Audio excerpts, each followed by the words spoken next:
Hi everyone, it is Laura Smith and I haven't done a video in a while, and I felt compelled to do a video today because of a topic that just kept coming up and I think it merits talking about. And that topic is generalization into spontaneous speech, which really is just a fancy term for the child with apraxia has these targets, and now they can produce those targets correctly into their conversational speech, or their spontaneous speech is what speech therapists typically call it.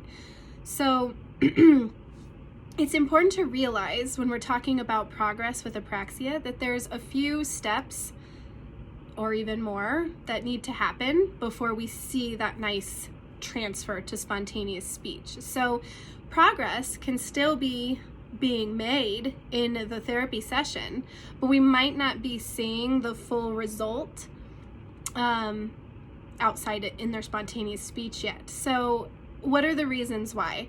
So basically, when I start with a child with apraxia, they typically are requiring a lot of cueing, and cueing is a necessary component to therapy for apraxia.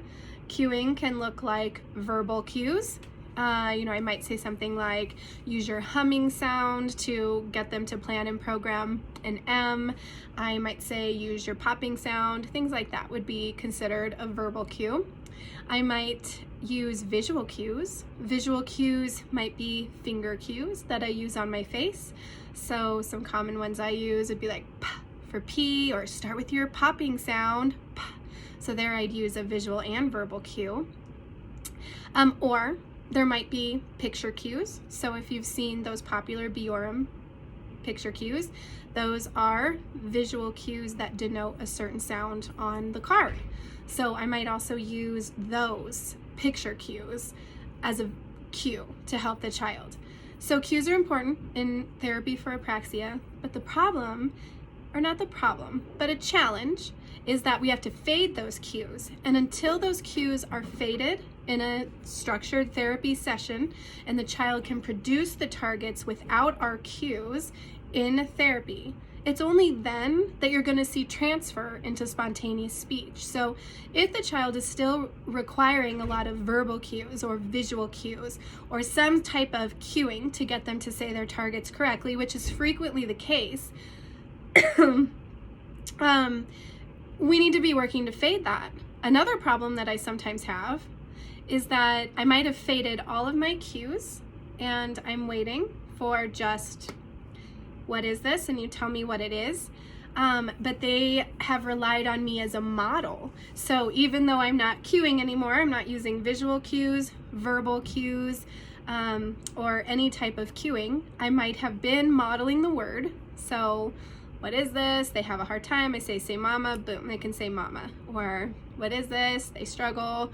I say go out, and they can say go out, and we're good. But the problem is that, and it's good to recognize this, is that they still needed the cue of me modeling to produce it.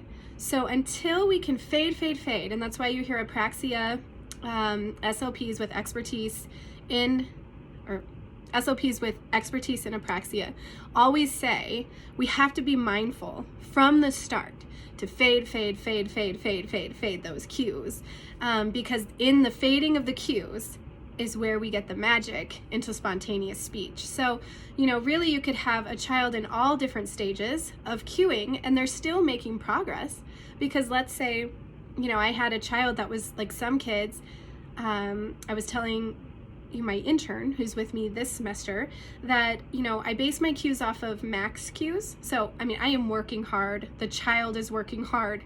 I'm pulling out every tool in my tool belt. And yes, I can get them to say their targets, but man, we are working really hard. Max cues. From there, I might fade to moderate cues. So we're still working hard, but it didn't take too much work to get that. And then a min cue might be at the very end when I'm seriously just saying a model, or maybe just giving a voiceless, and they know how to start the word and say it. And that might be a real easy min cue, but even at min cues, we're not going to get transfer to spontaneous speech until we can fade all of those cues and they can say their target words in the structured therapy setting without any cueing. So, hope that helps clear up just some questions about progress in general and how you can still be making progress in therapy, even though it's not showing it quite yet in spontaneous speech. And that is a reason why I encourage parents, all of my parents, to be in my sessions, because unless you really see that work and the decreased cueing as we go along, you might not see any progress in spontaneous speech for a while. But we're still getting so much work done in the session. So for my SLPs out there, a really great strategy for decreasing the cueing is inherently built into the framework of the therapy approach DTTC. And if you haven't taken it, there's a free online course for CEUs. You can find it through the University of University of Dallas. I hate to put that on video because I'm not totally sure, but you can see some of my Facebook posts or DM me and I can give you the link. But so in the framework for apraxia, how their cueing in DTTC is first simultaneous production. So that's where you and the child are saying the word together and you're really helping them. You might be giving them some cues. You might say, let's say if we're planning the word mommy, let's just do that because it's easy. I'm going to say, start with your humming sound. Ready? Let's do it together. And I wait for them to start. Mommy. And we do it together. That simultaneous production, really effective for children with apraxia. Then the next step for fading that cueing in DTTC is requiring direct imitation. So that's kind of like that modeling I was talking about. It's like I can say the word mommy and they can say mommy. Boom, no problem. But then they walk out of the room and they're still calling mommy, Ami, or however they're saying it incorrectly.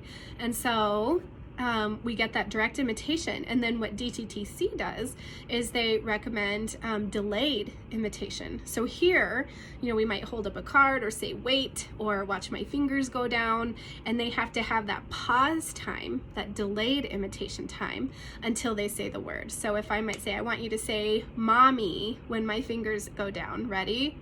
Mommy. Don't say it yet. And that's how they fade that cueing. And then once they can get to that point where they have that delayed imitation, you're really going to see it transfer to their spontaneous speech pretty soon after that. So again, you might have kids in these different levels of cueing, different stages, and different target words might have even different levels of cueing and stages. And we're still making progress, but the work really is now in fading the cues until we get that to spontaneous speech. So I hope you found this video helpful. If you have any questions about anything, feel free to DM me. And yeah, other than that, have a great night.